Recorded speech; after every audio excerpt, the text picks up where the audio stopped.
The blonde bombshell. The tragic reign of Marilyn Monroe. I don't mind living in a man's world, as long as I can be a woman in it. She was the face of an era, a golden goddess of the silver screen, and the most famous woman of the 20th century.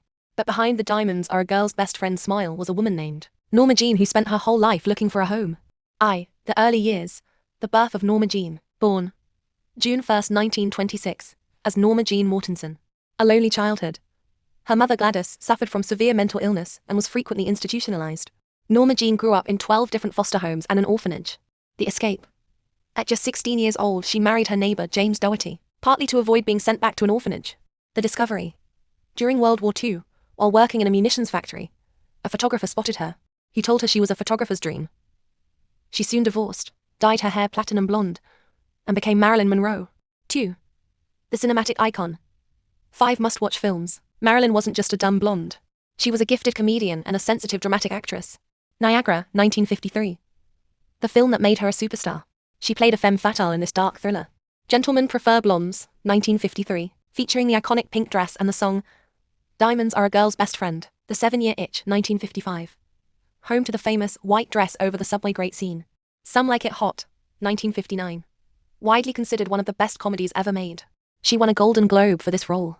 The Misfits, 1961. Her final completed film, written by her husband Arthur Miller. It showed her incredible depth as a dramatic actress. 3. The men in her life. 3 marriages. James Doherty, 1942 to 1946. The boy next door marriage that ended when her fame began. Joe DiMaggio, 1954. The baseball legend. Their marriage lasted only 9 months. He was jealous of her fame, but he was also the only man who sent roses to her grave every week for 20 years after she died. Arthur Miller, 1956 to 1961. The intellectual playwright. Marilyn wanted to be taken seriously as an artist, but the marriage was strained by her health struggles and the pressures of Hollywood. 4. The secret death. What really happened? On August 4, 1962, the world stopped. Marilyn was found dead in her Brentwood home at age 36. The official verdict. Probable suicide due to an overdose of barbiturates, sleeping pills. The mystery.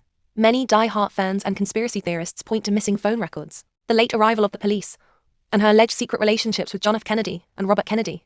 The legend. Whether it was a tragic accident, a cry for help, or something more sinister, her death solidified her as a forever young icon of Hollywood tragedy.